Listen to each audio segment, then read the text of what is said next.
All right, hello everyone, Happy New Year. My name is Deborah. I am the project coordinator for the Department of Black Studies 50th anniversary here at the University of Nebraska at Omaha. And I'd like to welcome you to the beginning of the second half of our year-long celebration. The department was established in 1971 after 2 years of meetings, requests, and negotiations between UNO's Black students and the university's administration.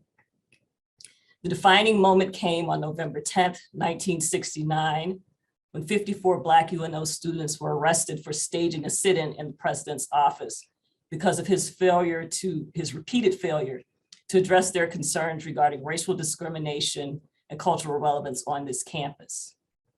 The arrest of the Omaha 54, as they have become known, mobilized Omaha's Black civic and social organizations and churches who worked together to bail out all 54 students and support them in their demands with the administration. One of their demands was the creation of a Department of Black Studies. And in the fall of 1971, that demand became a reality. And here we are, 50 years later, marking the occasion with a look back to where it all started as we look ahead to where the department and the discipline must go. It is because of the vision and the sacrifice of the Omaha 54 and the support of the Black community in Omaha that this department exists. And it is because of their continued support that this department continues to exist. We salute you and we thank you. As a discipline that reflects upon, studies, and critiques the continuing effects of historical enslavement, colonization, and land dispossession, we cannot help but acknowledge that this university sits on the sacred tribal lands of the Native American people for whom this city is named, the Omaha, and that of other First Nation people who regarded this land as their communal homeland. We stand in solidarity with you. We send our thoughts and prayers out to the people of Tonga who suffered a massive underwater volcanic eruption that obliterated 2 islands and caused massive devastation on several others. The people of Haiti who suffered from yet another earthquake, and the families of the 38 out of 39 souls lost in the Atlantic, migrants trying to make it from the Bahamas to the Florida coast. Our prayers and our thoughts are with you. And finally, in the spirit of freedom and liberation out of which this department and this discipline emerged, we stand in solidarity with the people of Burkina Faso, who just this week suffered a military coup. This land, previously colonized by the French, who called it Upper Volta. This people who fought against the oppression of colonization, gained political independence, and renamed themselves Burkina Faso, the land of the upright man. We stand in solidarity with the people of Burkina Faso, those who strive to live up to the ideals of the upright man set forth by their independence leader, Thomas Sankara, ideals of self-determination, self-sufficiency, upright character, and true economic and political independence. We support you, we stand with you, and we pray for the triumph of freedom, fairness, liberation, and peace. So as we turn to tonight's webinar, we understand that at the heart of Black studies is a striving for the ideals of fairness, self-determination, liberation, and freedom. One of the objectives of this series of webinars is to show the range of intellectual inquiry within the discipline of Black, African-American, Africana, Pan-African, global African diaspora studies, the different kinds of research that its scholars are undertaking, and how this work is of service to the community. But before we get to the work, we have to have a true understanding of what Black studies is, and most importantly, what it is not. To help us define what the discipline of Black studies truly is, we have with us Dr. Mario Beatty. Dr. Beatty is an associate professor of Afro-American Studies at Howard University in Washington, DC. He earned a BA degree in Black World Studies from Miami University in Oxford, Ohio, a MA degree in Black Studies from Ohio State University, and a PhD in African American Studies from Temple University. While at Temple, he served as an educational consultant for the School District of Philadelphia, where he helped to write curriculum and to train teachers in what was then the newly required course in African-American history, which was mandatory for the entire Philadelphia school district. Since then, Dr. Beatty has taught at Morris Brown College in Atlanta, Bowie State University in Bowie, Maryland, and Chicago State University, where he also served as chair of the Department of African-American Studies. In addition to his teaching responsibilities at Howard, he also currently serves as the president of the Association for the Study of Classical African Civilizations. Thank you, Dr. Beatty, for agreeing to lead us in this very important discussion. Before I turn it completely over to you, I'd like to ask you a few questions. So reading your bio, you are one of the few people in, I would say, our generation who has an undergraduate, master's, and PhD in Black Studies. What motivated you to major in Black Studies? Because in some places, students are discouraged from majoring in Black Studies. So what encouraged you and what motivated you to pursue this line of intellectual thought? That's a great question, Deborah. I think, well, first of all, thank you all for having me here tonight to discuss this very important issue. And thank the chair, Dr. Cynthia Robinson, also, and the Department of Black Studies for this event. The Cliff Notes version is two things. First, my family. And my family in the sense that I grew up in Cincinnati, Ohio, but my family and my siblings were always conscious. And I'm not necessarily talking like African-centered conscious, but activist, social, political conscious. And I grew up hearing these stories about their activism as students in the 60s, attempting to break down the walls of segregation in their settings. Had a sister that beat a teacher up with an umbrella, calling her out of her name. Like, I have all these just funny stories from my siblings, lots of them. And those stories, I didn't realize the weight of them until I had actually kind of graduated from high school and the tug of them. And I've always been attracted to trying to learn about those stories and to know more, and to put those stories in a broader context. But I think that that experience, married to my reading as a freshman, a first-year student, of Carter G. Woodson's Miseducation of the Negro, that text altered my path. Reading that text altered my path. And once I read that text, I felt like it was my responsibility to do something about this miseducation. And in that text, I really kind of found my life's work. And I went to Miami University in Oxford, Ohio, actually kind of looking to combine. In that first semester, I was trying to combine kind of international studies with Black studies, until I was not fully in agreement with some of the teaching that came out of the international studies department, or professors that were very pejorative in terms of Africa. And so I was like, you know what, I'm just gonna do Black World Studies. And so from that point on, my career has taken off and I never looked back.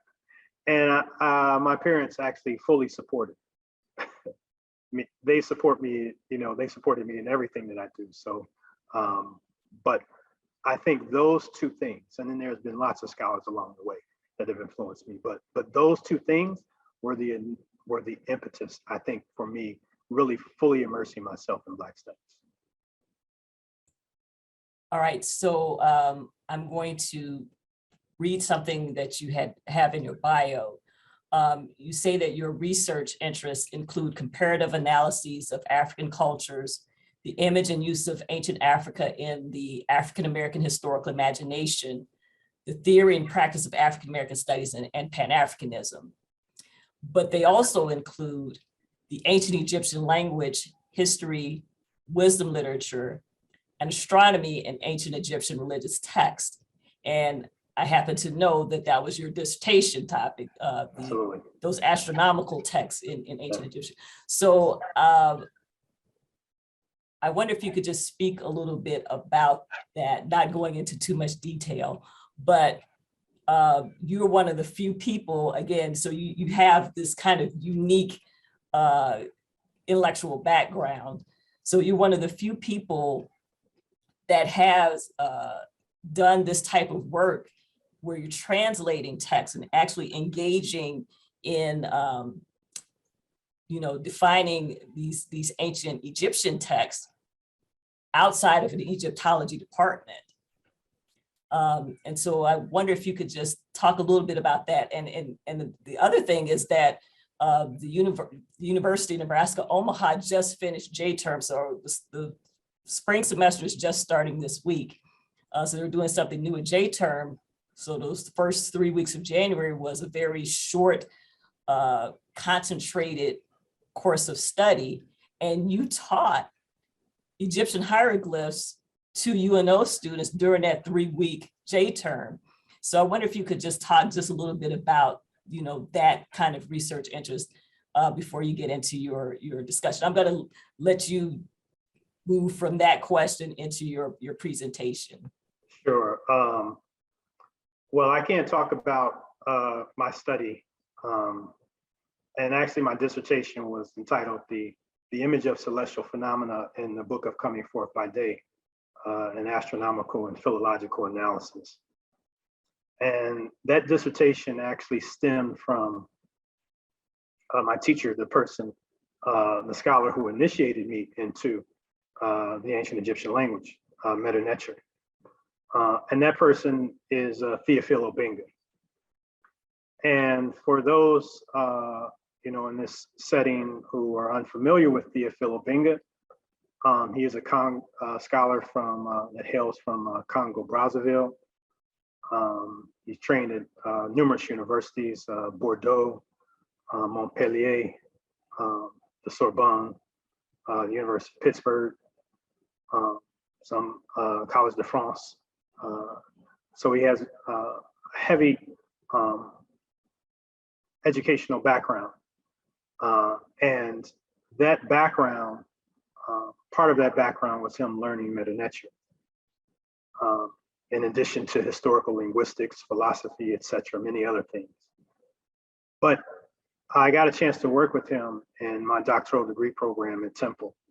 And he was actually the advisor of my dissertation committee, but he actually gave me the topic of my dissertation because he was actually taking an astronomy course at Temple. He's a professor teaching Medu Neter. He was taking an astronomy course. And he was reading this ancient Egyptian religious text. And he was like, you know what, there is something serious here in terms of astronomy that hasn't been studied closely, as close as scholars had done with, to some degree, the earlier pyramid texts and coffin texts. And he thought that this would be a great topic for a dissertation. And he thought that I should do it. And I was scared as I don't know what to take on that task. I had kind of risen in his class to kind of be one of the top students, and he respected my work, and he has heavily influenced me, has never led me astray, quite frankly. And he was the one who inspired and guided that dissertation. And that dissertation, and I revealed many things actually in that dissertation, but the core thing about that dissertation that I attempted to reveal is what's called in astronomy, cultural astronomy. And that means that kind of like in the history of astronomy, with people like Otto Neugebauer, who, kind of in some respects made kind of a flippant, kind of a pejorative view a lot of ancient Egyptian astronomy. But you have to fully attempt to understand astronomy within the culture and worldview of the civilization that you're examining. And if you're able to respect a culture and to try to understand something from their internal frame of reference, there's a deeper type of meaning that you get from those texts. And that requires a mastery of their language, their history, their culture, their imagination, sensitizing yourself to those things that will allow you to embark on and complete a type of study like that. So there are many tools that you have to have to complete that type of study. And I'm thankful for working with Obinga to allow me to do that. The other thing that Obinga told me, the reason why I was so scared, Deborah, is because I'm like, okay, and this is a question actually that's, on the mind of lots of Black studies majors. They're constantly bombarded with these negative kind of notions that, oh, you're in Black studies, you can't get a job.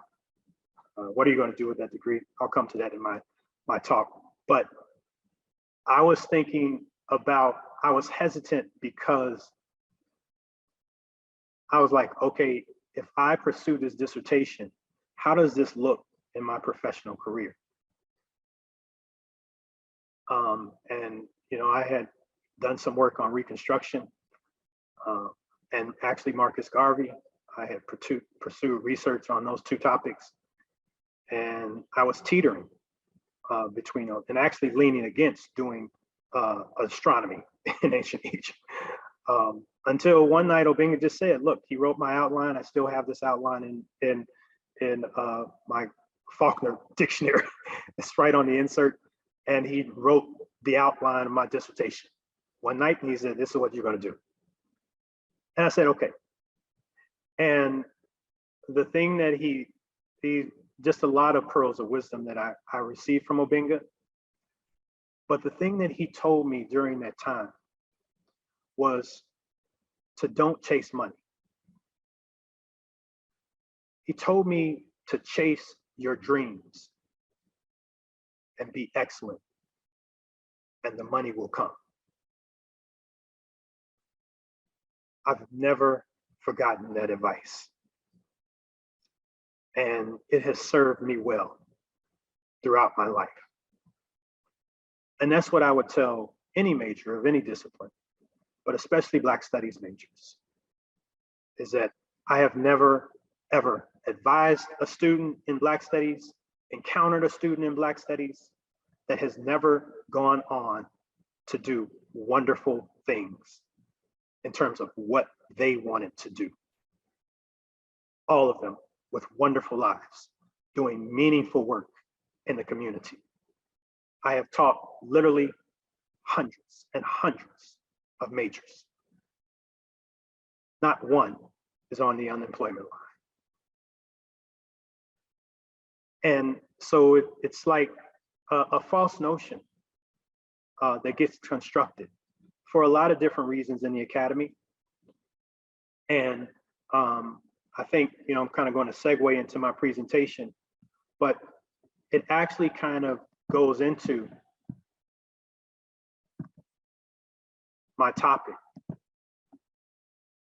and which is major prolegomena issues in Black studies, past, present, and future.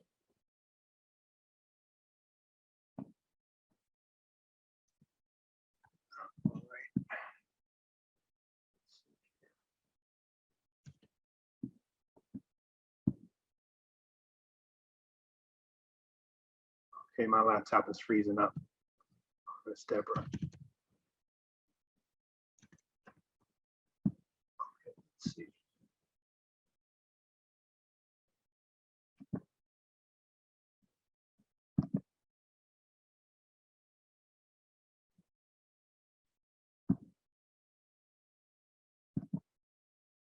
All right, here we go. All right. I want to begin this discussion with, and in honor of kind of my knowledge base and anchor in an ancient African civilization of ancient Egypt. And this is a Sebaid of Ptah-hotep. It's one of the earliest Sebaid. A Sebaid is like a wisdom instruction. And this is part of this is actually kind of the first sound advice that is given in this text after the prologue. And it says, do not be proud of your knowledge. Consult the ignorant like the wise. The limits of art are not reached. No artist's skills are perfect. Good speech is more hidden than green stone, yet it is found among her maids at the grindstone. There is a lot to unpack in this small vignette, but reading this in light of this particular presentation, it actually often makes me think about Black studies and how Black studies entered en masse the academy in the late 60s and what students were attempting to do. And many of these students, some of them named, most of them nameless, actually remind me of these maids at the grindstone. That means that most of them, like the UNO 54, you will never know potentially their name, like Ptah-hotep. But what they did as a collective force was good speech. And they left an imprint on this institution that changed this institution for the better, to open up a new space for a new conversation to emerge. And indeed, as I looked through and read many of the archives that you can actually access online in terms of the UNO 54, it is not just the case that they just wanted the presence of Black studies at UNO. They were fighting Kirk Taylor, President Kirk Taylor, and others. And they were actually advocating for their own voice to be heard in the shaping of the faculty and the curriculum in its inception at this institution. And so these students were really bold and did not want to leave it to chance at all. And they wanted a seat at the table, and they wanted a voice in terms of how this would materialize on this campus. And that story that is in UNO is repeated all over this nation. And Black studies, to me, has its kind of own Sebaid. It presents its own wisdom instruction that certainly has precedents, has antecedents from antiquity to the present. But yet, in terms of what transpires in the late 60s, we have to understand clearly the dynamics of what is happening in our communities for this to emerge and integrate American higher education en masse. And Black studies as a field, as a discipline, has left future generations with a colossal body of oral and written work now. But more importantly, it has left us with a profound methodological framework for interpreting the past, present, and future of the African world. And it is imperative for us to transmit to succeeding generations a coherent narrative of African and African diasporic historical and cultural identity experience, and struggle, reflecting on the continuities and discontinuities, the consistencies and contradictions in our past, present, and future in the context of US and world history. And so although there are many antecedents, ancient and modern, to the proliferation of Black Studies units from the late 1960s onward, the dominant thrust in the late 1960s developed out of the general disaffection of students, like the UNO 54, entering the academy and politically and intellectually challenging white supremacy, which I have defined here clearly as a worldview that believes the social, political, economic, and philosophical systems of Europe and its offspring are universal and inherently superior, and therefore it should be adopted and imposed on other human populations by force, coercion, or manipulation as something inherently beneficial for the greater good of humanity. And challenging the construction of knowledge about Black people in the established disciplines, especially those of literature, history, political science, sociology, and psychology, and the application of that knowledge, which was deleteriously influencing not just the interpretation of African Americans, but also very real public policy issues. The turbulent birth of Black Studies in the academy en masse in the late 1960s has always yielded a Cold War of sorts on many levels that has persisted from its inception all the way to the present. One major ongoing issue is between scholars who want to push the discipline toward increasing intellectual maturity by developing a range of research methods and approaches for the discipline, and those who continue to question its autonomous and continuing legitimacy, especially given the incremental necessary integration of Black Studies subject matter in scholarship and course offerings in other disciplines. The thesis here is that the content generated in Black Studies is easily portable to other disciplines and therefore unnecessary as a standalone discipline. But I would like to make a distinction, an important distinction, between Black Studies as subject matter versus discipline, and between the social construct of a discipline and the cultural life that disciplines seek to explain.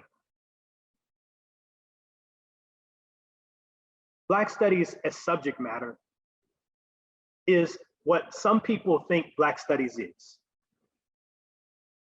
It's just the study of Black stuff. Black Studies as discipline goes to something deeper.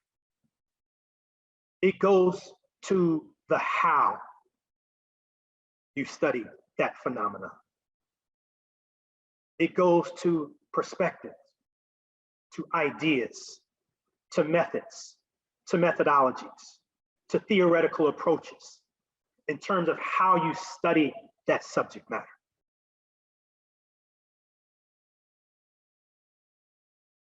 And so how we get to this bifurcation between the social construct of a discipline and the cultural life that disciplines seek to explain is very important in the history of Black Studies. Because Black Studies scholars of the late 1960s and early 70s were well aware of the necessity to demonstrate a new frame of reference to examine the Black experience as it entered into the academy.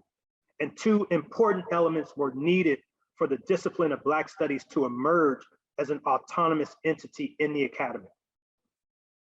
First, the releasing of the Black thinker from the exclusive bond of normative Euro-American concepts and ideas about Black people.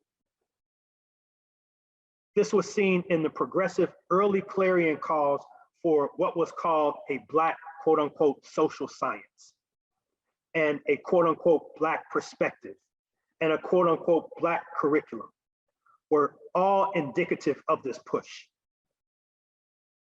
Once freed, early scholars opined that the discipline would infuse the system with new elements, generating and sustaining this new structure. But early progressive scholars of the discipline did not halt at the level of definition and meaning. Tension also arose over the very building blocks of knowledge. In this conception, Black studies was to be a new, multi-dimensional cognitive space that would inevitably require different rules of processing from those operating in a strictly traditional, albeit arbitrary, American disciplinary system. From that point on, the mind of Black studies would be challenged to deal not merely with knowledge processed into rigid disciplinary formation, but to be the medium through which new abstractions could arise in response to the internal frames of reference of African people, and in response to the liberation of African people from oppressive social conditions. Disciplines are engaged in the active disciplining of students in specialized quests for the deepening of knowledge of content, methodology, and theoretical frameworks. This specialization is what I refer to as the social construct of American disciplines into entities referred to as history, political science, sociology, political science, mathematics, biology, chemistry, and the like. Black studies is not, of course, intrinsically opposed to the engagement with other disciplines, but the uniqueness of Black studies as a discipline lies in understanding how African people see the world from their own vantage points, cultivating the intellectual ability to examine issues and problems from multiple perspectives, those constituted in the discipline and those emanating from other disciplines, being in tune to the larger dynamics of cultural continuity and change as African people communicate with themselves and other human cultures, cultivating the critical thinking ability to ask different kinds of questions, even if they cannot be completely answered. Black studies scholars have specializations that overlap with other disciplines, of course, but the emphasis on integrative disciplinary breadth, coupled with an intensive and cumulative in-depth examination and exposure to the complexities of the African experience in academic training, inevitably influences the approach to a particular topic of study. So how do we define it? And of course, this is the definition that you find from UNO Department of Black Studies. And it's actually an excellent definition. And it says the central mission of the Black Studies program is to prepare students to critically understand, conduct research concerning, and interpret the complex histories, societies, and cultures of people of African descent in the United States, Africa, and the diaspora. We situate this knowledge within a general discourse concerning what it teaches us about the totality of the human experience. And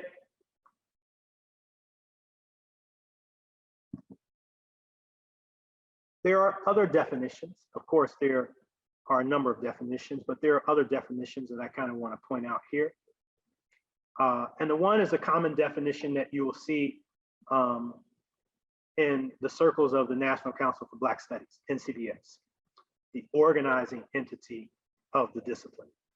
And you will often see the definition of Black Studies or Africana Studies as the systematic study of the multidimensional aspects of the African experience in its current and historical unfolding. And we all should have to grapple with the meaning of this definition and elaborate on this definition as we do our work, and pay close attention to what comes out of a collective body of NCBS, because it's the convening body of the discipline. So when statements are made coming out from that organization, all Black Studies programs and departments need to pay close attention to those things, especially close attention to discussions in terms of curriculum, and make sure that you're in conversation with other Black Studies units and programs as you're attempting to guide your own. And then, of course, this next definition is from my colleague at Howard University, and I'm going to say more about him in a minute, Dr. Greg Carr, who in his article on Africana Studies defined the discipline as a late modern manifestation of the quote unquote Black radical tradition. And what does he mean by this? And he actually defines this more clearly as you go down in the article. But the Black radical tradition is a tradition that links the ideas of African cultural unity to the material context and circumstances of Western racialization and racial hierarchy. This is a very important idea and nuance that's added.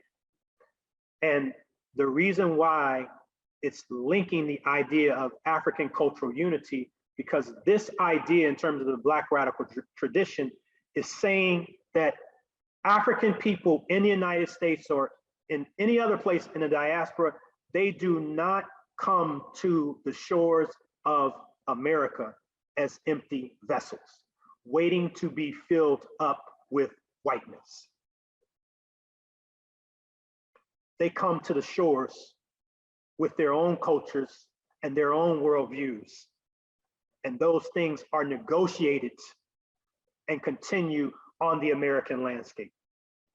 And that continuity has to be respected, understood, and explained on its own terms in all social and political contexts. So this is a very important point that he makes. And then of course, part of the reason why we're having this conversation is absolutely due to Western racialization.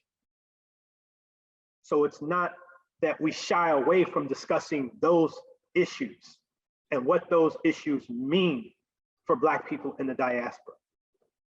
But it is saying that Black studies, which some people don't quite get, but Black studies is not a negation of white studies. It's not a negation of whiteness. It stands on its own. It's not, Black studies is not about race exclusively. It's not about charting how far or close Black people are vis-a-vis white people. It's not about centering a disparities discourse as a stand-in for knowledge about African people. Those things are relevant and they do occur and should continue to occur within the expansive confines of Black studies. But Black studies is about much more than that. It's about interpreting and understanding the deep humanity of African people in time and space. And all of those things should be respected as we look at these questions. And this goes to the third definition that's actually from my teacher, Obenga, who defines it as a branch of human knowledge concerned with Africana thought and culture, systematically studied from an African position from which things are considered. And the reason why I pulled this definition and highlight this definition for you is it gets to the point of not just what is studied. It gets to the point of how it should be optimally studied. And that means that optimally, when you are studying Black people, you need to respect their internal frame of reference as a priority in that examination. And it's not to say that it hasn't been influenced or that it engages with other frames of reference, but there is something there to be studied for its own merit as part of any investigation. And lots of scholars miss this. And so when we think about how to get students to think deeply in another way about the African experience,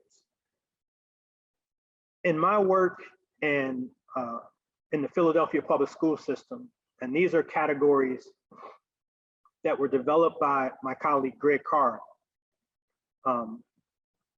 in that particular context of trying to build a whole curriculum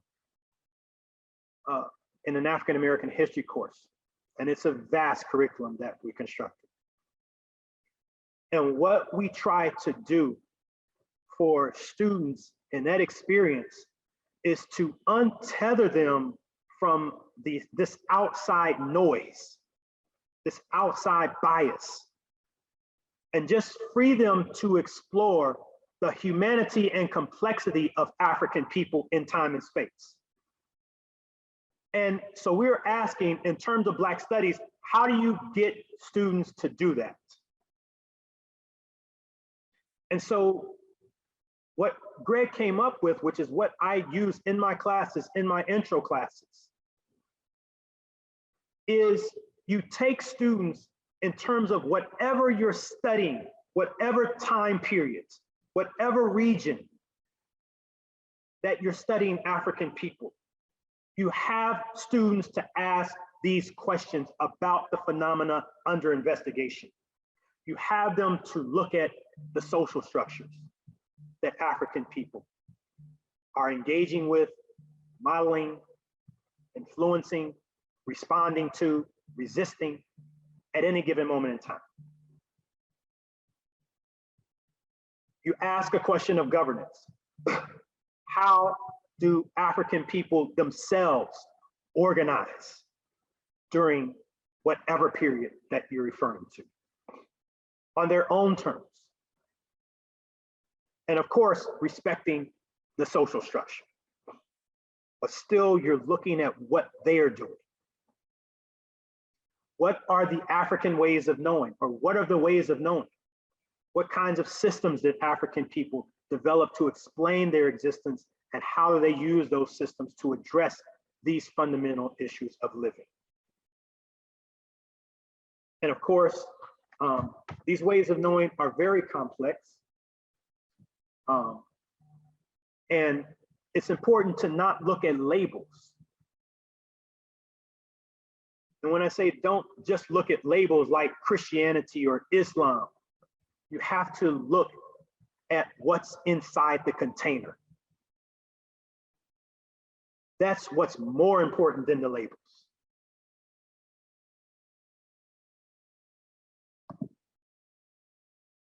And we ask questions about science and technology. What did African people develop to shape nature, human relationships with animals and others during the period? We talk about medicine here, medical practices, working with herbs, etc., roots. All of these things become a part of the conversation here. Movement and memory. How did Africans remember this experience? How did they pass it on to the next generation? Not just in writing, but actually orally also. And then cultural meaning making. Examining the music, the art, the dance, the literature, the orature that Africans created in any given period of time. What we are attempting to do in asking students to explore these questions is to open up the space for African people to be humanized and not racialized.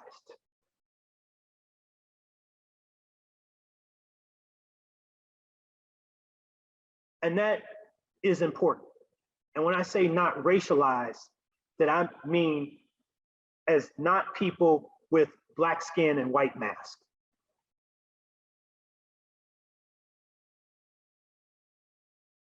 And so this opens up a different conversation if it's done well.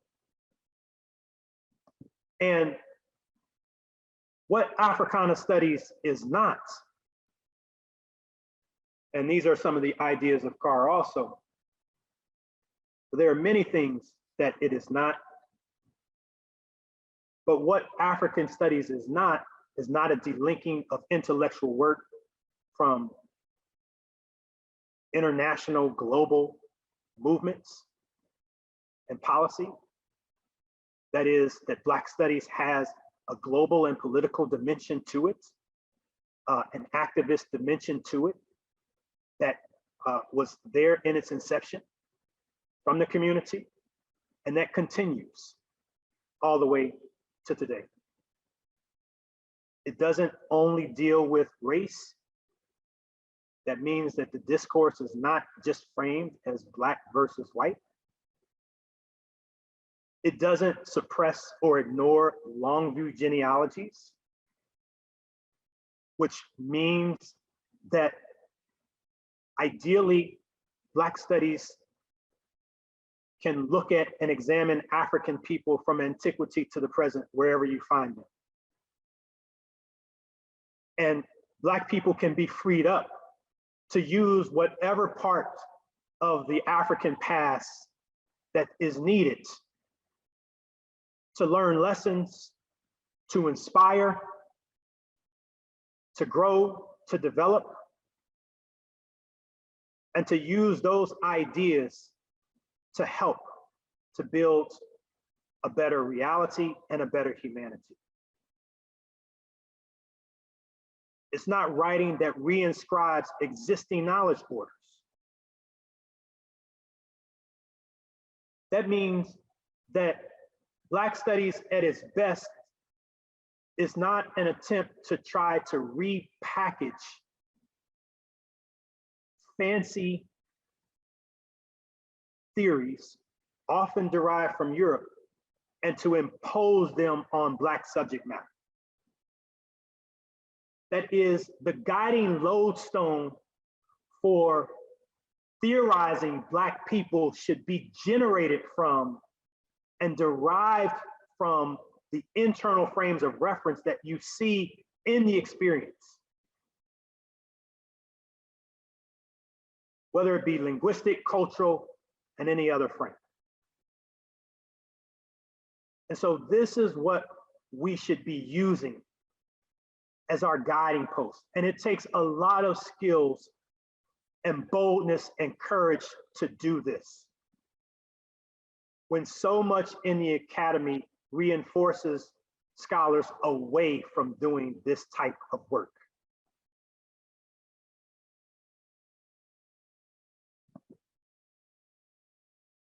And lastly, it's not a sieve or drain on the resources of the university in service to an anti-academic intellectual enterprise, which is kind of how Black Studies is viewed in many academic circles, as an anti-academic intellectual enterprise, which is the farthest thing from the truth. It takes a heck of a lot of skills on multiple levels to be a true Black Studies scholar. And Black Studies imprint, its imprint has been vast, quite frankly, in the academy. And Black studies has indeed disrupted the homogenizing tendency of the unique and quite paradoxical brand of the logic of American multiculturalism. That on the one hand, cajoles us to genuinely respect cultural diversity and human differences. But on the other hand, it tells us that these differences are superficial and really don't matter, that people are really all the same.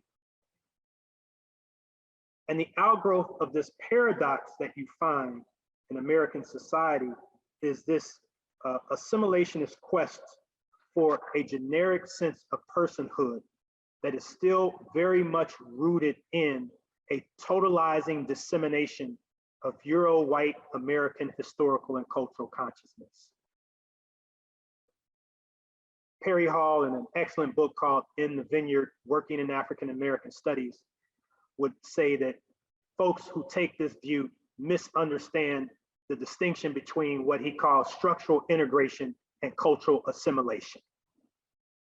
The fact that Black people want access as citizens, just like every other person in the society, to the institutions, to the opportunities of the society is not the same as attempting to try to be white in order to do that. This idea that you have to be white to do that. And we see this idea playing out even today. This is as an aside. We see it playing out today in these current discussions in the present around quote unquote critical race theory, which is really an evasion. It's not about critical race theory at all, quite frankly. It's just a foil. And the foil, and you can see, banning books. In Virginia, they have a hotline constructed to basically have students tell on teachers who are teaching anything around issues of race, but it's not just about race, it's about anything that's non-white. And so once again, CRT, anti-CRT is just an ideological effort.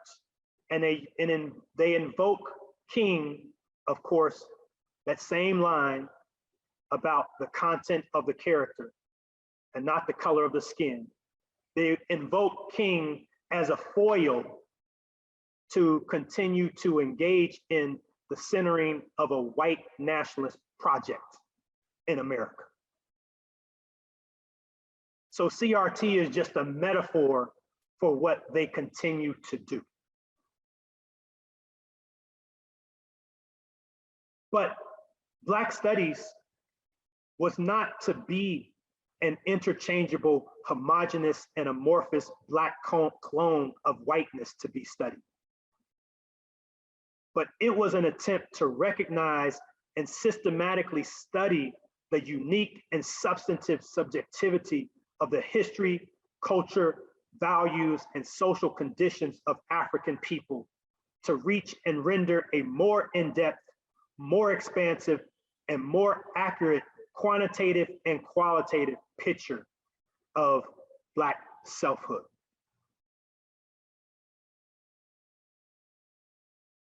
So Black studies as a discipline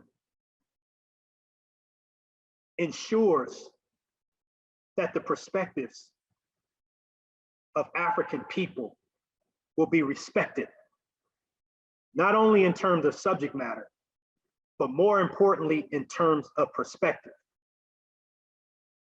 History cannot ensure this. Sociology cannot ensure this.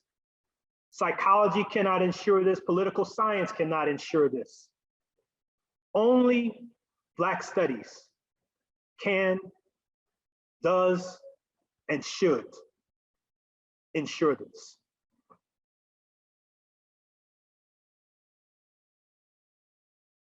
As a student, and I'm sure many students at UNO and across the country, how the framing of the inferiority of Black people plays out in the curriculum, it drills down into the sinews of the academy. And by the way, let's separate Black studies in the academy from what Black studies is. Black studies goes beyond the American Academy. It transcends the pettiness, and I do mean pettiness, in all of its dimensions. It transcends the pettiness that is found inside of the American Academy.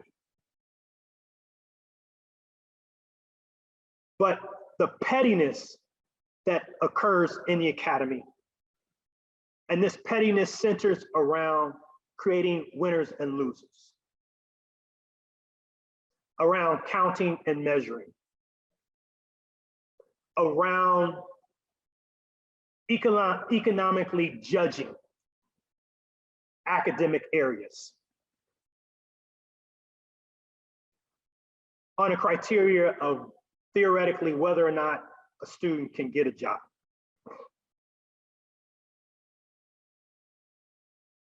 And so inevitably, the question is called, what can you do with a major in Black studies? Some people ask this question out of genuine ignorance. But over the years, what I've seen in the academy is that this question, others ask this question as if studying African people has no worth in the world. That studying African people is meaningless, is almost beneath contempt. There is no reason to study African people in the world. So why would you want to major in that? And regardless of the discipline that you study in, if you believe that about your own humanity, you indeed become a cheerleader for your own oppression. And it's an internalized inferiority that is not just a part of predominantly white spaces, it's also a part of predominantly Black spaces. And I've seen it again and again. And I have a lot more to say, but I actually got about 10 more pages of my speech here. But Spirit is telling me that I need to stop and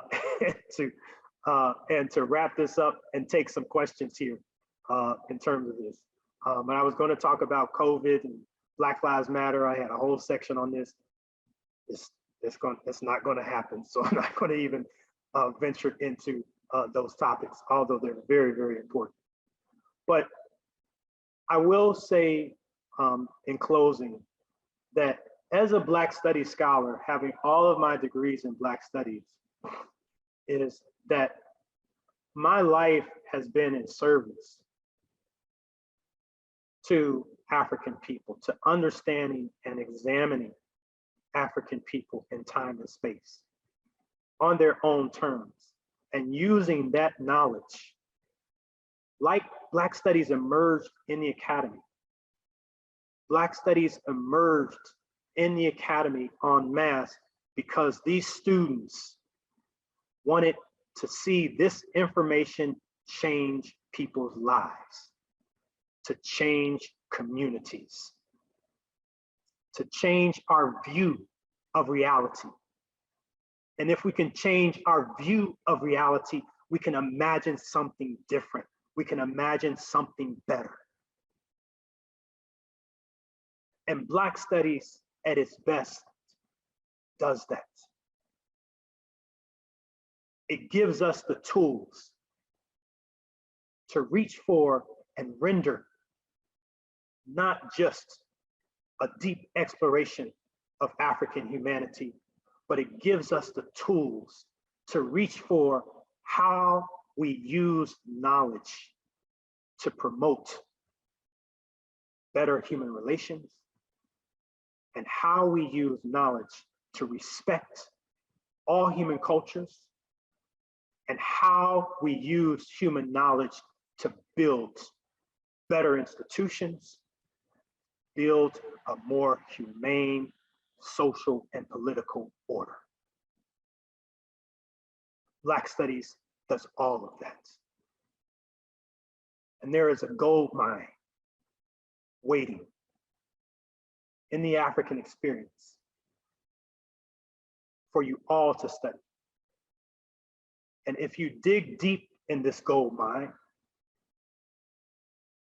you will find a treasure trove of knowledge, of information, of values, of wisdom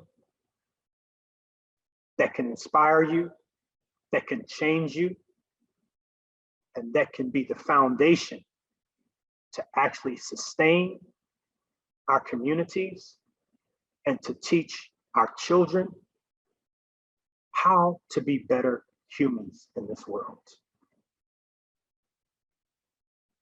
And as we do this and engage with this knowledge, it is important that we first elevate our own humanity as the foundation for engaging the humanity of other people.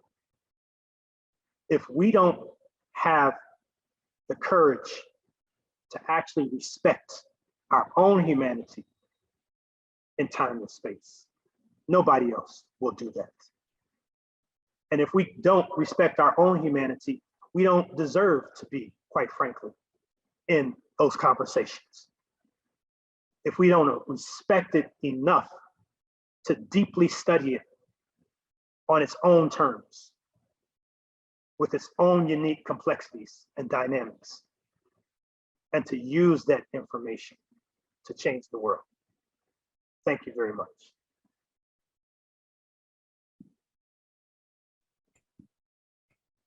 Thank you, Mario. That was fantastic. So we have a couple of questions. We have some. Sorry, folks. There was a lot more to this presentation. This is when I looked at my notes. You can actually see them here. It's just too much. You know, I'm sorry, folks. There's at least an hour more information in these notes for sure. Well, you know, and in talking about just the role of Black studies, it's so expansive because when you look at the history of Black studies, absolutely. When you look at the history of Black studies, it has really been integral. I'm glad you talked about humanity, you know, it expanding our humanity, because Black studies really opened the way for talking about all of these other groups of people, and for examining. So you have, and actually out in San Francisco State, when they were protesting, absolutely, you had all these other groups of people that were in support of Black studies because they understood, okay, Black studies leads the way. Now we can talk about Latin American studies. Now we can talk about Native American studies. Now we can talk about women, and we can talk about all of these different groups of people, but it was Black studies had to push that door open. Absolutely. And expose the fact that these people are invisible in the academy. Absolutely. People don't understand. Progressive discussions of race, class, and gender actually stem from Black studies. Yes, yes. And so the other thing that I was taken by, and you know, we came through the Temple School, and when I think about Black studies, because we see a lot of scholars that are promoted as Black scholars, they're not really doing Black studies. Right. They are examining Black people. Right. Or Black phenomena. Right. From another perspective, but they're not doing Black studies. And so one of the things I think about is, Dr. Although Terry they wouldn't Kershaw. say that. They what? I said, although they wouldn't say that. Right, right. But we know better. Right. But I always think about Dr. Terry Kershaw, who was the late sociologist at Temple. And he would always ask, when people were engaging in research, like, but how does this increase the life chances of African people? And, Right. Greg Carr is using Sonia Sanchez now in class with Carr. Yeah. He says, how does that make us free? That's free, right. How does that free us? There's that additional, that's really the dividing line. Does this research or whatever phenomena you're studying, does it advance the life chances, increase the ability of African people to negotiate whatever system they're in? If it doesn't, then it's not really Black studies. You're doing something else. You haven't reached that level of doing Black studies. But then there's also that critical core of being African centered. Correct. So so let me get into the Q&A. We've got 4 questions here. So you answered part of this first question about why you chose Black studies as your major. But can you answer the second part of this, is what do you find most interesting about Black studies? That's vast. That is vast.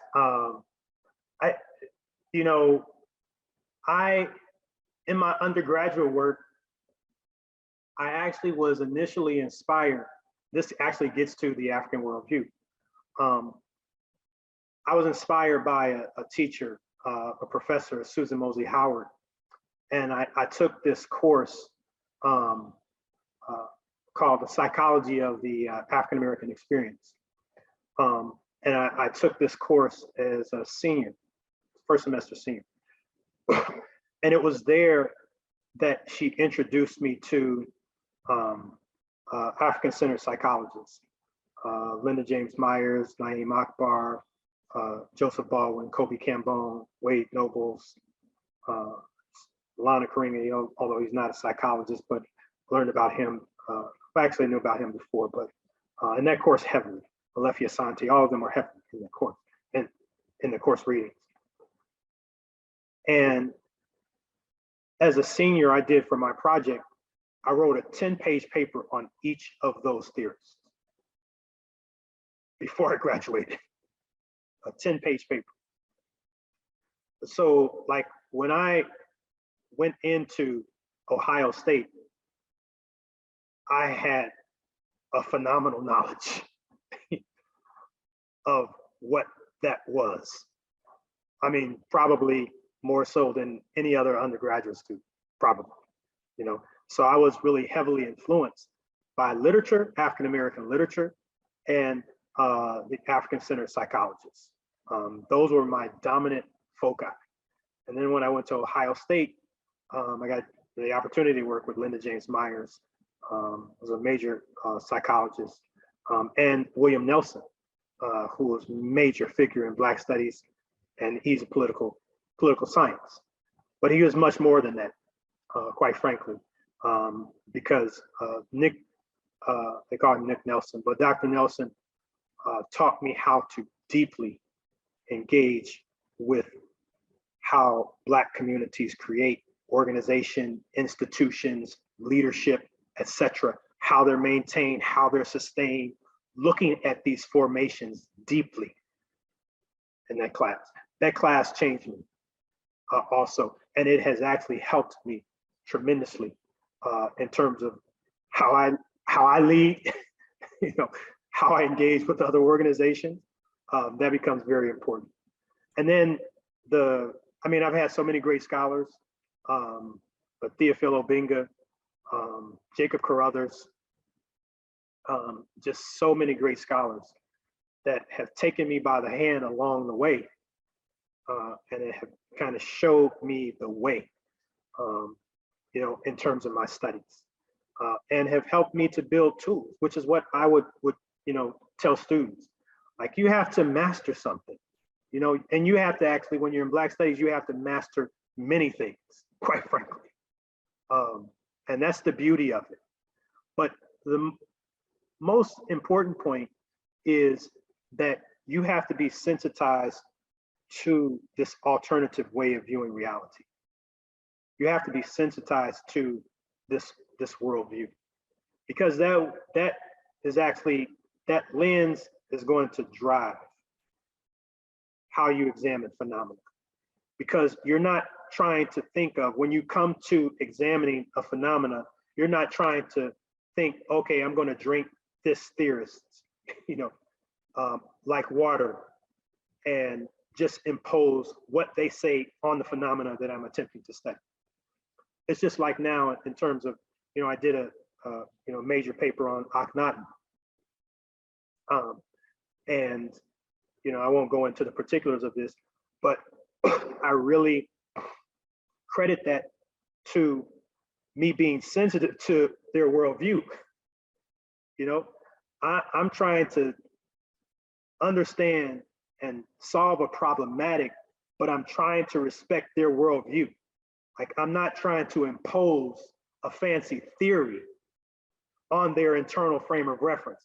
I'm trying to understand their internal frame of reference and how they would see it, how they would explain it, based upon what I feel that's coming across in the language and the art. And that allowed me to create a whole new interpretation of Akhenaten's art style in the process that I actually think is accurate. I actually think this is the way that we should see it, quite frankly. But I could not have done that if I was not sensitized away. And Obenga would always give me this lesson. He would just say, don't read them first. Don't read them, but don't read them first. Like, don't let them drive your examination of the phenomena. Read and master primary text. And that's the tool. So when you actually know the language, when you have a set of tools, that allows you to do different things, And that's why I mean that whatever it is that you're trying to study, you got to master all of the tools so that you can look at the phenomena yourself from a different lens and make your own determination. And don't be seduced by people that write nice sentences, beautiful sentences. Don't be seduced by that. All right, so we have another question. Can you explain the word prolegomena, what it means in relation to your lecture tonight? Yes, and what it means is essentially, prolegomena means that I was trying to gesture to these kind of major foundational issues that are part of a conversation that we need to be sensitized to before we even start delving into a deep examination. Like, it's almost like I'm trying to lay the ground, the foundation, and trying to explain a set of major issues that should kind of guide you or sensitize you as you explore the phenomenon deeper. So what I tried to do was just to try to highlight some of these major issues. Primarily tonight, I just primarily dealt with the issue of definition, primarily in its kind of multiple complex sense. And I really went much further in that than I kind of wanted to, but I just felt like this talk was kind of going there. So I didn't get into the other major issues really that I wanted to touch on, actually, because I wanted to say more on what NCBS would call the social responsibility lens. So I wanted to say more on that lens of Black studies also. And then I wanted to say a lot more on COVID, like this moment. And what's happening in this moment has disrupted higher education and has disrupted education, and actually for the future, quite frankly. This is not just, we haven't just been on a 2-year hiatus and we're going back to quote unquote normal. No, this feels like this is going to be a new normal, a new different way going forward. And we actually have to discuss what that means for Black studies, and this is the best of any discipline. Like, you have to deal with the observed reality. It's not shying away from that observed reality. You have to see it and then see how you explain it and fit into it and respond to it. All right. So we have a couple more questions. Do you think if critical race theory was able to be implemented in educational institutions, it would change students and teachers as well as parents' perception? I guess that's supposed to be parents' perception. No, not at all. It wouldn't change their perception at all, because it's not about that. It's just a metaphor. Like, you could you could call it anything, quite frankly. And so what the right does is that they just demonize the word. They just demonize the concept. Oh, that's those CRT folk. And not a one can define what it is.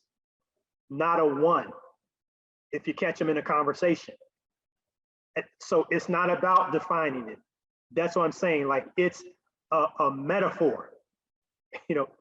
It's just a foil for centering whiteness in the curriculum. And so they don't want any discussion on not just race or racism. They don't want any discussion of other cultures, humanity. I mean, and quite frankly, critical race theory can't be taught in school because it's a graduate level intellectual enterprise. It's about the pulling back of looking at the social structure, the laws, and the philosophies. So it's a deep, deep dive intellectually that's happening at the graduate level. So, and it's a theory, right? And so, but the point is that, the problem with this is that, critical race theory is going to be used as a sledgehammer to negate discussions on the civil rights movement, on Reconstruction, what I'm saying? Like, kind of normal discussions of racism in this society.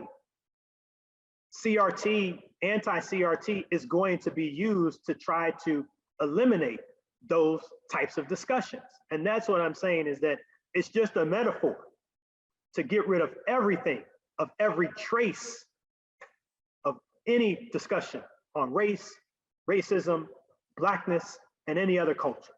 The only thing that will be centered is whiteness. And we have to fight this with all our might, quite frankly. Like, we can't fight this with kid gloves. We have to fight this with all of our might. And when I say fight this with all of our might, I really mean it. And that means that if this thing has to collapse for the United States to get the lesson that every human culture in this nation should be studied. This is a multicultural entity. And if it's not studied like that, it has to be. That's how it has to be studied in schools. Students, young people have to be sensitized to the complexity of the history, the society, and the politics of this country. And of course, just like all of history, some things are not nice. They're not positive. And just because teachers want to frankly discuss racism that, quite frankly, was there, is pervasive to students, does not mean that you are attempting to inculcate white children with a sense of shame or guilt. It means that you are trying to teach the truth about what happened and what is happening. And if the United States doesn't want to learn that truth, so be it. So be it. It will collapse, and it will leave open the space for the imagination of something new and better to come in its place. And I'm all for that, because we are not going to have a white nationalist project being centered in the curriculums. Black people should fight this in every state, in every locality, with all of your might. And Black studies, and you should call upon Black studies scholars, and Black studies scholars should take up arms. Every progressive Black studies scholar should use all tools available to assist Black people wherever they're at in this country in attempting to fight these battles. Because ultimately, these are our fights for the future, for the education of our children, and of course, all children in the society. These young people have to learn how to respect diversity and to respect each other. And if you can't respect the humanity of everybody in the classroom, then what are we doing? And if we can't have honest and truthful discussions on the history of this country, then that's a sad state of affairs. But of course, the United States has never wanted to confront its systematic racism. And that's the whole point, and this is just a continuing effort. Like, these efforts are not new. They were immediately after the 1954 Brown versus Board of Education decision. Like, these efforts are not new at all. They are just repackaged. And in fact, these curriculum wars are not new.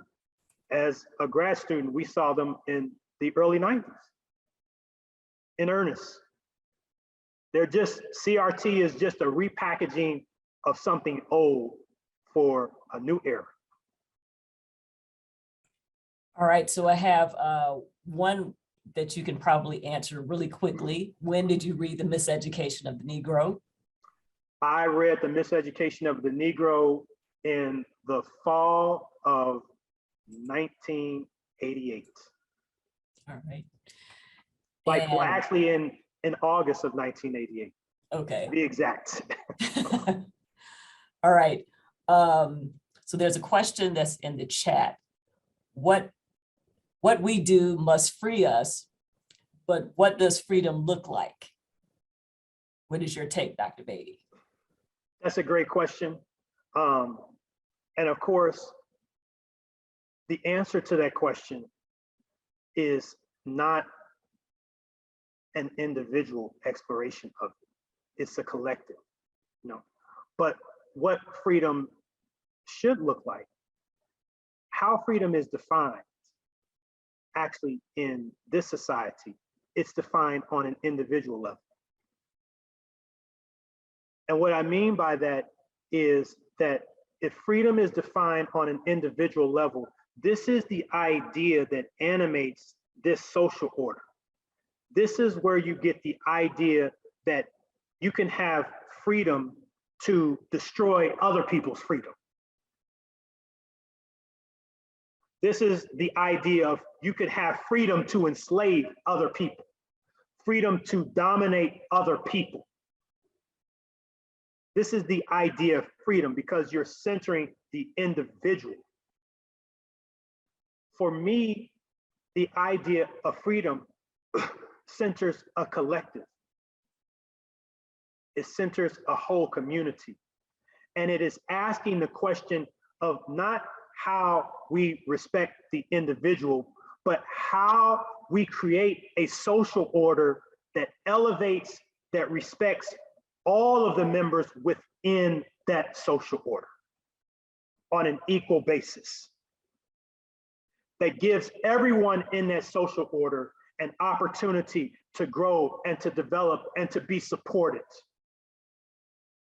That gives everyone in that society an opportunity to achieve their dreams. And of course, in terms of justice, what freedom means is that we can create different mechanisms to protect our sense of community, where we don't have to engage in ideologies of punishment that center on race. Because when I'm asking a question, like when we're discussing all of these Black Lives Matter and things like this, I'm asking a different question. Because when we talk about crime in the white community, it's humanized. But when we talk about crime in the Black community, it's racialized. And that means that there are explanations. Like we don't get to the explanations of why societies have violence. What's driving the violence? And it always comes back to that there's something wrong with Black people. That's what I mean by racialized. But when you go into the white community, there are explanations. It's humanized. The explanations are not race-centered. And so the history of policing in this country, of course, is a continuation of these systems of oppression. And we should be able to think of better ways. And it's not, quote unquote, being anti-police in this sense. It's about simply saying that we can create better communities to protect ourselves where that type of policing is not needed or necessary to do that. All right, so this should be a simple request and demand, but freedom for me, in short, means a complete reimagining of the social order in this country to respect the humanity of all of the people within its borders, and to make sure that this country is one that is founded in equality, and that they have a system of justice and fairness that respects all people within its borders and allows people the freedom to be who they are, but who they are in the context of promoting the overall health, safety, and well-being of the community. all right, Dr. Beatty, we could be here all night, but I just want to thank you for this wonderful, fantastic presentation. And I know that one of the questions that I wanted to ask that we would never get to because it's getting late and we've gone over already. And I was thinking about how do we use these types of platforms to engage the community so that people will be willing to come out on a Thursday night or Friday night and sit and have these discussions, because you and I, we've been in those contexts in Chicago, right, where people will be busting out of the auditorium. And so one of the things that I wanted to ask about is how do we generate that kind of groundswell? How do we take that to other places? But I see that we're doing it now. We have 34 people, so we've only lost like 4 people and we've gone over. So I think that we need to continue having these discussions, and maybe we can have another round.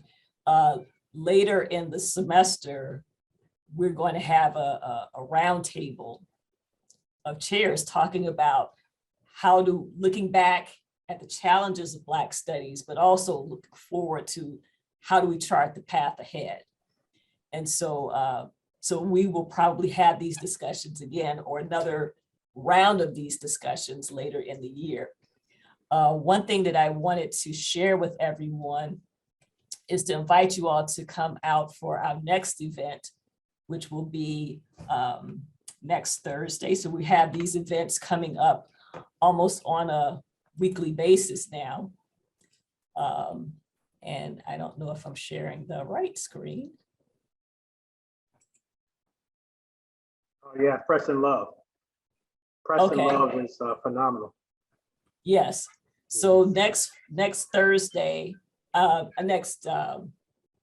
that should say Thursday, February 3rd at 6 o'clock, we will be talking about the history of jazz in Omaha.